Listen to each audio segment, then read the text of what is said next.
Desde el programa Preguntas y Respuestas, un saludo muy afectuoso para todos los que estáis presentes en esta emisión. Comenzamos con la pregunta que envía Ángela Silva y dice, antes de que el rey David fuese confrontado por el profeta Natán, ofrecía animales para el tabernáculo, para ofrecerle ofrenda a Dios, como lo dice el Salmo 51 y como mandaba la ley. Pero David vivía en una vida religiosa externa, hasta que, como he dicho, es confrontado por el profeta y David confiesa y se arrepiente para vivir una vida piadosa de corazón en relación con Dios. El pecado de un creyente, no importa en qué tiempo, es denunciado por la ley y hecho sentir por el Espíritu. Cuando uno practica la religión sin comunión, es una forma de piedad aparente que no tiene bendición ninguna. De nuevo Ángela Silva, no entiendo, ¿es la ley que causa el pecado? No. La ley es el instrumento que acusa el pecado, que denuncia, que hace sentir, que hace conocer el pecado, porque manifiesta una acción contraria a la voluntad de Dios. Vilma Álvarez. Todos hombres y mujeres debemos ser discípulos, es decir, debemos ir por el mundo y predicar el Evangelio a todos y dejarlo todo. Ser discípulo es haber entregado la vida a Cristo y caminar con Él siguiéndole en el camino. Esto abarca la predicación del Evangelio por los lugares donde esté el creyente, no que vayas profesamente a ellos.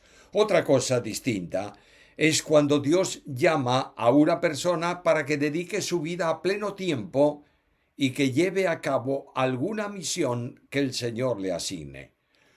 Todos tenemos la obligación de predicar el Evangelio, sin que eso suponga renunciar a nuestra forma de vida habitual. Vilma Álvarez. Hombres y mujeres deben ser discípulos para ser salvos. Hay que dejarlo todo, hijos, maridos, casas. Mira, acabo de contestar esa pregunta en la pregunta anterior. El creyente no tiene nada propio porque ha sido comprado por precio. Pero eso no significa que ser cristiano sea dejar el trabajo, dejar la familia, dejar las actividades profesionales, dejar todo para dedicarse a no se sabe qué cosa. Pablo enseña a trabajar a los creyentes para servir a los demás. Y en todo el Nuevo Testamento no se habla de creyentes en general que se dediquen al ministerio, salvo aquellos que específicamente son llamados por Dios. J. Javier. En Hechos 23:3 hay una reacción de Pablo contra el sumo sacerdote de su época y luego una inmediata disculpa del mismo Pablo a todo el concilio que lo estaba juzgando. Y mi pregunta es, ¿cómo debemos considerar la reacción de Pablo? ¿Fue sencillamente pecado o estaba siendo irónico en el concilio? ¿O realmente no sabía que era el sumo sacerdote? Pablo dice que él no sabía que aquel hombre era el sumo sacerdote. Por tanto, Pablo contesta a esa última parte de la pregunta. Pablo reconoce que en la ley se ordenaba dar honor al sumo sacerdote, al príncipe del pueblo. No se trata de ironía alguna. Él, como judío, tenía la obligación de aceptar lo que Dios había establecido para ese pueblo. Por tanto, no sabiendo que aquel hombre era el sumo sacerdote, le llama pared blanqueada, cosa que no estaba permitido en la ley. Por tanto, Pablo pide disculpa de ignorancia por la frase que remitió contra el sumo sacerdote, que emitió, quiero decir, contra el sumo sacerdote. J. Javier. En la historia de Naamán y el profeta Eliseo se nos dice que el siervo de Eliseo, al recibir presentes de Naamán, quedó leproso. Ahora bien, ¿por qué sucedió esto? Bueno, fue un castigo divino por un comportamiento pecaminoso de aquel hombre. Dios, en misericordia, le dio lepra total. De modo que en este caso, al afectar totalmente todo el cuerpo, no tenía que vivir fuera de la relación con otras personas. Es una enseñanza y advertencia de las consecuencias que puede acarrear la disciplina divina frente al pecado del hombre. Antonio Fernández Heredia, ¿me podría recomendar una iglesia con sana doctrina como la que usted pastorea? Soy de Barcelona. Lamentablemente no puedo ni debo hacerlo, porque sería hacer distinciones entre iglesias. Por lo que no puedo recomendarte ninguna iglesia en ese sentido. Antonio Fernández Heredia, yo entonces me puse sobre él y le maté, porque sabía que no podía vivir después de su caída, y tomé la corona que tenía en su cabeza y la argolla que tenía en su brazo y las he traído acá a mi señor. Segundo de Samuel 1:10. ¿Por qué engañó el amalecita a David sobre la muerte de Saúl? Como era costumbre en aquellos tiempos, el que mataba al enemigo del rey era recompensado por el rey.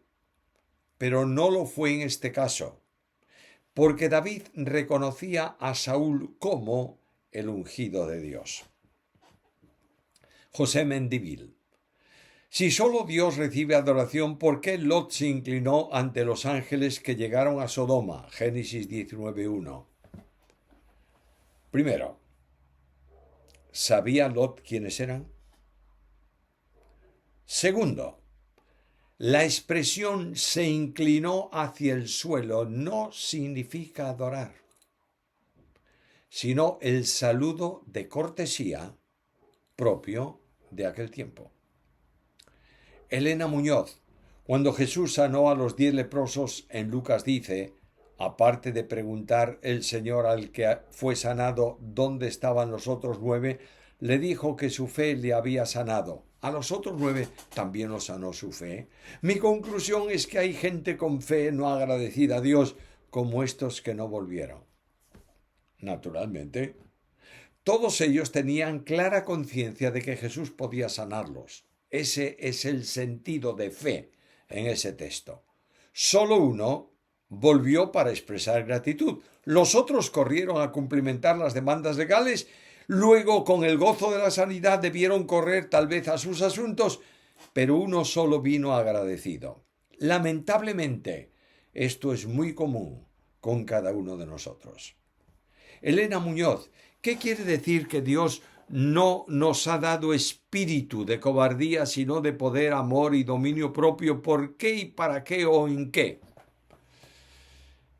Yo veo que hay personas muy sensibilizadas a este asunto de espíritu, vinculando espíritu con ángeles o con demonios o no sé con qué. Espíritu de poder es dado por el Espíritu Santo al creyente. El espíritu que teníamos antes, el espíritu natural propio, el tuyo y el mío, era un espíritu de temor. Romanos 8:15. No era ningún espíritu o ente espiritual, era nuestro espíritu personal. La liberación del temor permite al creyente enfrentarse con valentía a cualquier circunstancia adversa que surja en la vida cotidiana. Como dice Pablo, todo lo puedo en Cristo que me fortalece. Jonatán, la Escritura dice, he aquí yo envío a mi ángel para que no le seáis rebeldes, porque él no perdonará. Éxodo 23:20. ¿Qué ángel era? ¿Era Cristo? Puesto que Dios mismo los quiso destruir en varias ocasiones y se arrepintió cuando intercedió Moisés por ellos. No hay distinción en las determinaciones divinas y el comportamiento de las personas divinas es el mismo porque las tres son el único Dios verdadero. El ángel en este ángel está el nombre de Dios. Por tanto, es propio considerarlo como el ángel de Jehová, que es una manifestación, una teofanía de Cristo. Dios no es justiciero y perdona el pecado cuando el pecador se arrepiente y también responde la oración de intercesión en favor de él. Lucas García, ¿Me podría dar la interpretación del pasaje de Romanos 6, 12, 13? No reine pues el pecado en vuestro cuerpo mortal, de modo que le obedezcáis en sus concupiscencias, ni tampoco presentéis vuestros miembros al pecado como instrumentos de iniquidad, sino presentaos vosotros mismos a Dios como vivos de entre los muertos y vuestros miembros a Dios como instrumentos de justicia. Supone esto que el cristiano en su nueva vida debe vivir libre de la esclavitud del pecado que antes reinaba en él. Por tanto, ya no tiene que obedecer al pecado, puesto que está muerto para el pecado. Por esa razón, se presenta para servir a Dios como instrumento de justicia. La referencia a miembros del cuerpo es sinónimo de la misma persona, puesto que los miembros no funcionan separados de la persona. Raúl Álvarez, en referencia al pasaje de la Biblia que habla de los hijos de Dios que tuvieron relaciones con las hijas de los hombres, ¿cómo es posible que esos ángeles caídos puedan engendrar en una mujer si ellos mismos no se pueden reproducir? ¿De qué manera pudieron engendrar? ¿Eran esos gigantes los hijos de los ángeles? ¿Qué quiere decir la Biblia de que eran varones de renombre?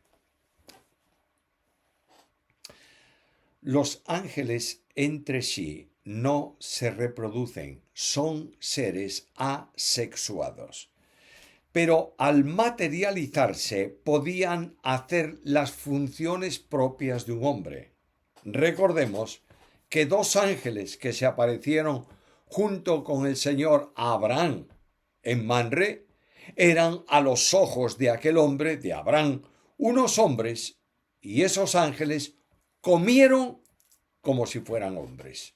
De manera que en el tremendo pecado de aquellos demonios materializados fue el de crear una raza generada por ellos que se opusiera a Dios, que había creado la raza humana. Por esa razón, Dios castigó a aquellos poniéndolos en el abismo a la espera del juicio.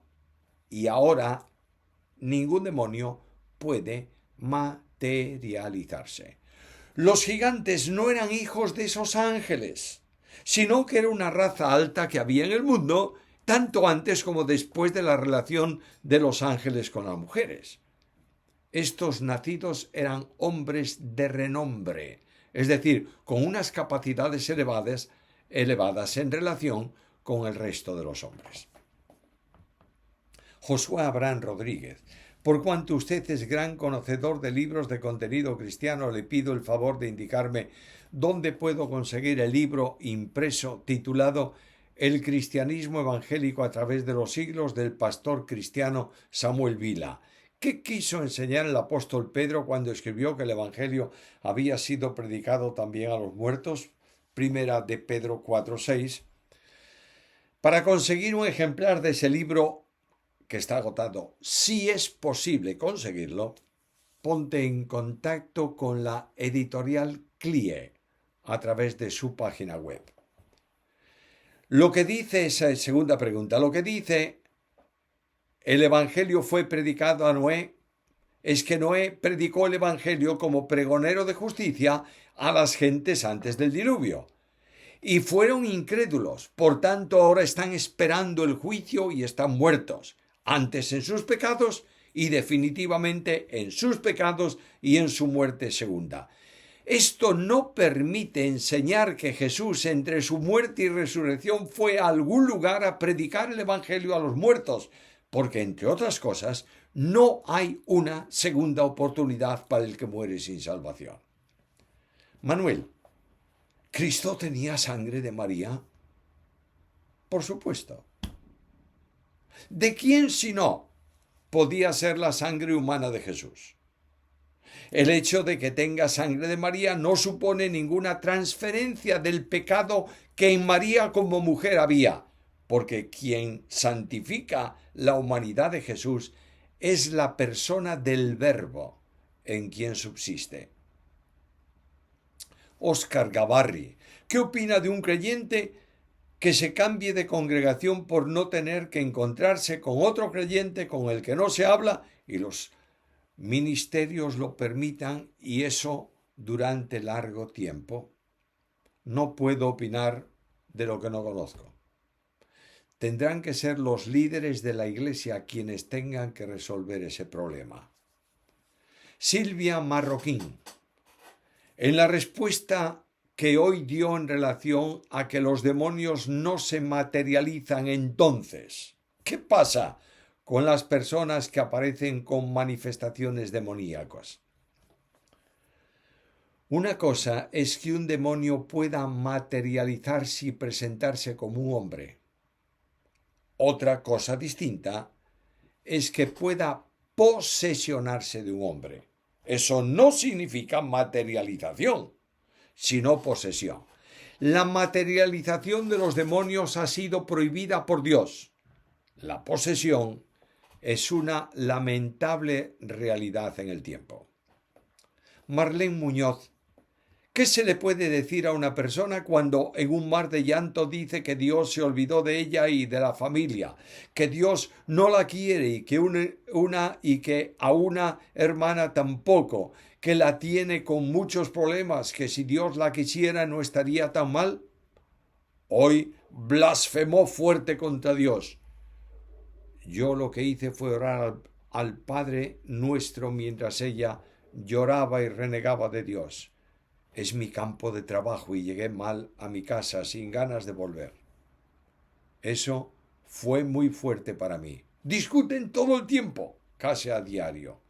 ¿Qué me puede aconsejar? Bendiciones desde Medellín, Colombia. En estos casos lo mejor son pocas palabras. Simplemente orar por ella. Conducirla a alguna promesa bíblica, especialmente a aquellas promesas en donde el Señor está presente en las pruebas, acompañando al creyente, como por ejemplo el Salmo 91:15, donde Él dice, con Él estaré yo en la angustia. Hablarle con calma de que Dios no es culpable de los problemas, sino que los problemas son generados por causa del pecado. Enseñarle que cuando ponemos las cargas en la mano de Dios, Él no nos quita la carga, pero nos toma a nosotros para que podamos llevarla. Salmo 55:22. Y Dios hará su obra en todo esto. Luis Gavarre. Mateo 17. En la transfiguración, cuando el Señor se transfiguró y aparecieron Moisés y Elías, ¿fueron ellos realmente? Lo pregunto porque en el versículo 9 se dice visión. Una persona me dijo la descabellada insensatez de que eso no fue real. Que Jesús hizo espiritismo. Yo dije, de ninguna de la manera. Era una persona entendida en la Biblia. Y yo le dije que para Dios nada es imposible. Le ruego que lea el versículo desde el original y la palabra visión, como viene traducido en el texto griego. ¿Fue real o no fue real? Mira, el término visión en el texto griego de Mateo 17:9 es un sustantivo que denota aquello que se ha visto. De ahí la traducción visión, es decir, lo que visteis. Por tanto, lo que ellos vieron fue, como testifican más tarde, con nuestros propios ojos su majestad. Y los que estaban presentes eran realmente Moisés y Elías. Y decir que Jesús hizo espiritismo es blasfemar del glorioso y admirable Jesús.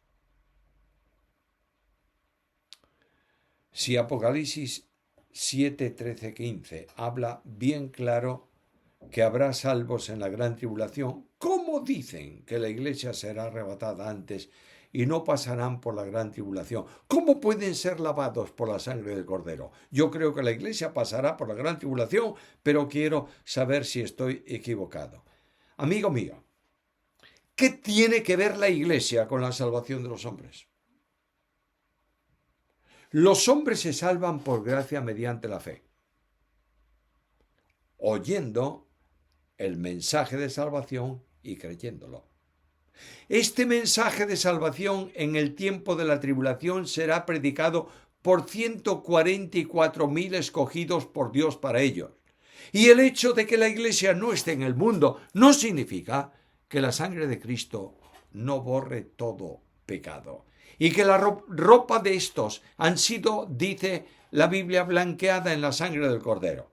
La Iglesia, conforme a la revelación más concordante con la interpretación general de la Biblia, será trasladada a la presencia de Dios antes de la tribulación. Es decir, no va a pasar por la tribulación.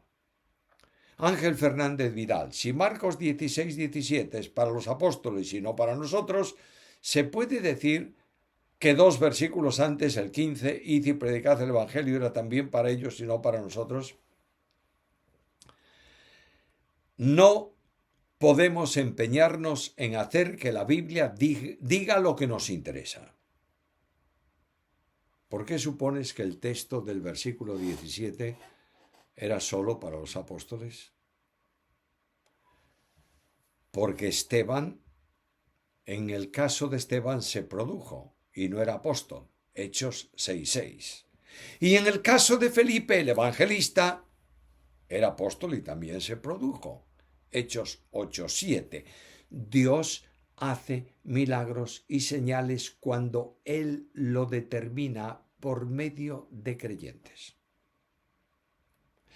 De manera que si lo que dice el versículo 17 no fue para los apóstoles, lo que antecede, versículo 15, no es solo para los apóstoles, sino para todos.